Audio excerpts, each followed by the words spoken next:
Hi, everyone. This is the overview for Chapter 1. And the first thing to think about, let me get to the slide I want to get to here, is I want you to think about your own ideas of deviant behavior. And I want you to consider how your ideas of deviance have been shaped by your family, your peers, perhaps your religion, by the media, maybe even by school. And I want you to think about how your ideas of deviance may be different from those of people around you. Maybe similar, maybe different, maybe on the same issue, similar, but on another behavior or act, dissimilar, which begins to show you how deviance is really a topic that not everyone agrees upon, right? And so when we think about, something such as which fast food chain makes the best hamburgers, well, everyone's going to have their own opinion. Some are going to say it's In-N-Out, others are going to say it's Wendy's, somebody else might say that it's Jack in the Box, McDonald's, Burger King, etc., etc. And the same thing is true of deviance. When we look at an act, some people may view that act as deviant behavior, others as very much so, others as less so, others as not at all. People have different ideas and opinions about what deviance is. Now, one of the things that I want you to keep in mind, of course, is that there are some things in behavior in society that probably all of us would agree is deviant behavior. The recent mass shootings that we have seen in the United States. And I haven't kept track of all of them, but I did read in the newspaper yesterday, New York Times, there have been 20 shootings, or sorry, 9, okay, I get this mixed up. It's either 20 shootings in the last 9 days or 9 shootings in the last 20 days, mass shootings. And that's a lot, whether it's 9 days or 20 days.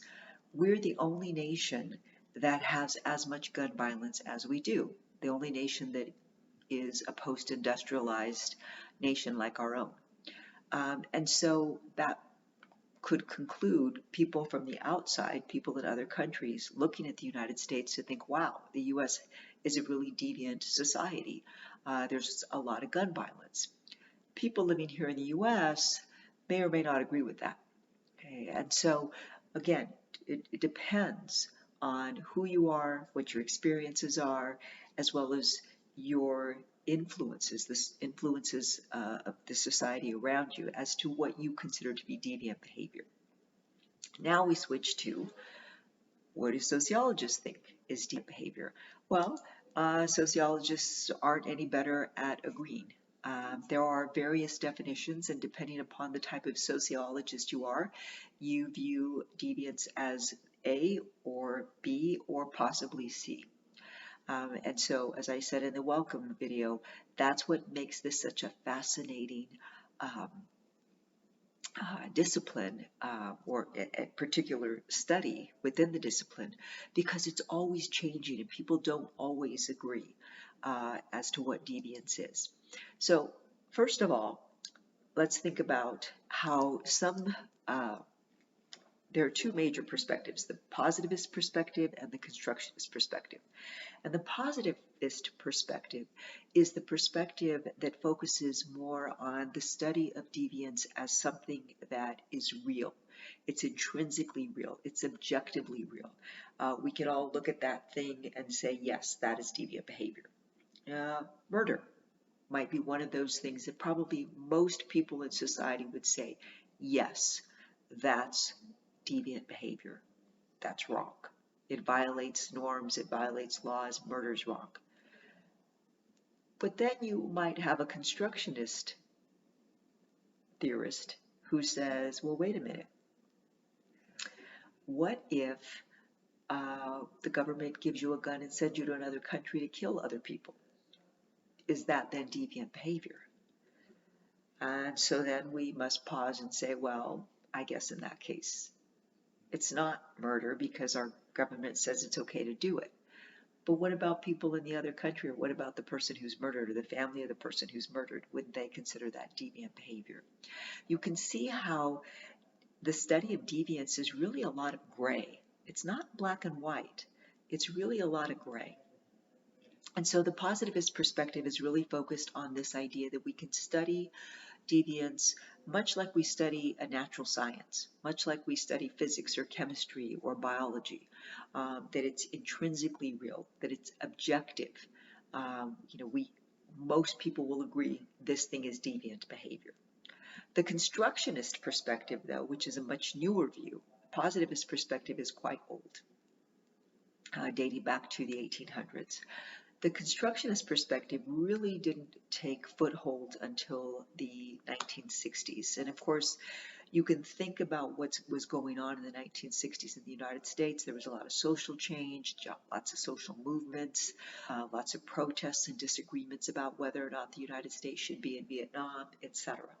So the constructionist perspective began really as an alternative to the positivist perspective in terms of how to view deviant behavior. So there's a fundamental idea in constructionist perspective, and that is that humans have free will, right?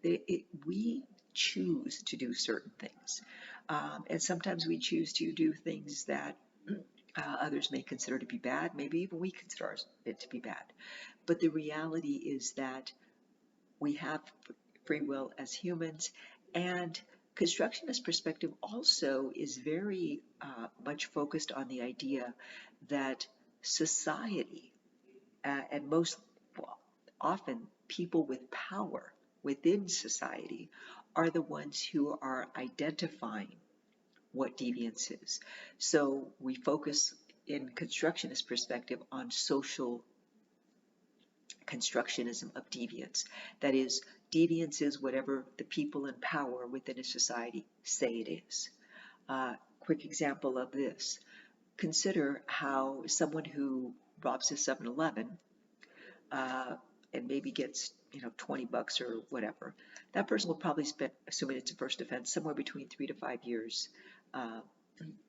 in California prison. That might be the sentence. Person will probably serve less. Well, let's make it an armed robbery. An armed robbery of a 7-Eleven. Person gets 50 bucks and is going to get 3 years, the minimum sentence. Now I want you to consider somebody who commits white-collar crime. In fact, somebody was recently convicted of a crime of defrauding his client. The guy's name is Michael Avenatti. You might have heard of him. He was the one who represented Stormy Daniels. She was the one who alleged that she'd had an ongoing relationship with Donald Trump at some point in his past. He was recently found guilty of having defrauded her, white-collar crime. So he got 2.5 years, and he took $300,000 from her. The person who got that 50 bucks is going to serve 3 years, maybe get out with good time in about 2 years. Think about the difference in how much money was obtained via each of these very different crimes. One is violent, armed robbery. The other one is a white-collar crime. And yet, because society views street crimes as much more harmful to society, they both will end up serving about the same amount of time. Okay? And so that's part of what constructionist perspective is focused on, is how do the people who have the power use that power to identify certain behaviors as being far worse than the behaviors that they might commit. So going back to the positivist perspective. Positivist perspective doesn't view humans as robots, but does view humans as our actions are determined by forces that are beyond our control. And so, of course, growing up in a family that's dysfunctional, or growing up in a crime-ridden society, etc. Those are things that, from a positivist perspective, we don't have any control over that as children. And yet we may react to those forces, and so in reacting to those forces around us, we may commit a crime. That is beyond our control, right? Because we're only acting given all of the forces within our social environments. Remember that positivist perspective is also this idea that we can observe deviance, and most people will agree that that particular act is a deviant behavior. It's intrinsically real, right? The emphasis within the positivist perspective is really very much on how it is objective. That is, that almost everyone could look at that act and say, yes, that's deviant behavior. Positivist theorists also, though, do recognize that our statuses across change across time, space, culture. And so, for example, when we think about what is deviant behavior in the United States, that might not be deviant behavior in a different country, and vice versa. And so positivist perspectivists recognize that there is that difference. Let's see, let me go to constructionist perspective. For constructionist theorists, they have really three major assumptions, and one is that deviance is a label. Okay, it's a label. That is, as I said earlier, people who are in power, who have the power to label others, to judge behavior, they're the ones deciding what deviant behavior is. Also, that deviant behavior is a subjective experience. That means that it's based upon what the individual thinks, not what the outside society thinks. And third, that it's a voluntary act. As I said earlier, for positivist theorists, they think of it as determinism. It's something beyond our control. We can't necessarily control our criminal or deviant intentions or acts. But for constructionist theorists, we choose. We choose whether or not to do a certain thing. We have free will. And so for constructionist theorists, when they look at somebody perhaps who commits adultery, now let's just, for the sake of argument, say that a constructionist theorist views adultery as a deviant type of behavior. That person chose to have sex outside of marriage.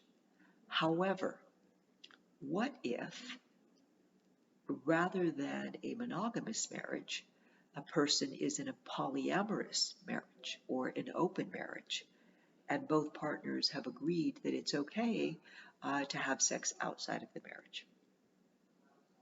Well, that would be an open marriage. A polyamorous marriage would be different. Well, now maybe it's not deviant behavior anymore, because both of them have agreed that it's okay to sometimes have sex outside of marriage. On the other hand, maybe it still is to some people. That's the difference between those two perspectives. And that's also why it is so difficult to really get a handle on what truly really is deviant behavior. Now, here's the thing. All crimes are deviant behavior, but not all deviant behaviors are crimes. Whoa, what? All crimes are deviant behaviors, but not all deviant behaviors are crimes. Here's why. If you're a criminal justice major, you know this. A crime is very easy to identify or to define. It is any act that violates a law. That's a crime. So if it's in the penal code of a particular state or a particular country, and you engage in that action or that act, it's a crime. Easy to define. Therefore, all crimes are deviant behavior. And deviant behavior, though, is any act that violates a law or a norm that is set in place by society or by those in power at a given time and place. Okay, so a deviant behavior in the United States maybe isn't a deviant behavior in another country. Perfect example. Monogamous marriage is the norm here. If you deviate from that, you are a deviant person. If you try to have a marriage with one person, it's even against the law. You get prosecuted for it. But if you go to Saudi Arabia, because they have an Islamic nation state, it is legal for a man to marry up to 4 wives, as long as he treats them all equally, at least in theory. So, is marrying more than one person bad? Is it good? Is it in the middle? Who's right? It really just depends on your perspective, your experiences, your culture, etc. Okay, so now I'm going to go ahead and skip here to the summary of the two perspectives. Okay.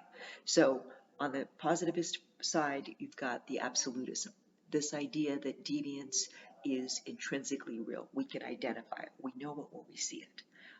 And there's not a whole lot of disagreement about that. Objectivism. The idea here is that we can use objective research methods, right? We can study it just like we study any other science, physics, chemistry, biology, etc. Determinism. That deviance is determined behavior. It's not something that we can control. It may be something that is caused perhaps by these other social influences within whatever social environments that we're in. On the other hand, constructionist perspective is the idea that there's relativism. That is, it's all relative to where you are, to who you are, to your culture. It's determined by people who have the power to label, people who have the ability to identify what deviant behavior is. And typically you have to have power to do that. Subjectivism. Constructionist theorists, they really are focused on this idea that we can use subjective research methods because we have to understand deviance from the perspective of the individuals, not society. So think about it this way. If a positivist theorist was studying prostitution, a person who was prostituting, they'd look at this behavior as something that the person could not control, that it was perhaps caused by some situation within their background, whereas a constructionist theorist would want to understand, why does this person do this? What are the motives? What are the pros and the cons that this person gets out of working as a prostitute? Two very different ways of looking at the behavior. With constructionist perspective, you're really trying to look at it from the perspective of the person who's engaging in the act, not from that of society. And finally, voluntarism, as I said earlier. For constructionist theorists, it's really about voluntary choice, right? We make decisions. We make decisions about what to do, what not to do, and we may or may not feel bad about our choices. But in the end, we have made the choice. Might there be some other things out there that play a role in us making our decision? Perhaps. But in the end, we make the decision. So which of these is the better one to use? Well, it turns out that we really, to better understand deviance and how it is defined in the United States, how we deal with it in the United States, and the experiences of people who are the deviants and those of us who are the non-deviants, we really need to use both of these to really truly understand deviant behavior and deviance more fully. So that is the summary for Chapter 1. I'll see you for Chapter 2. Bye.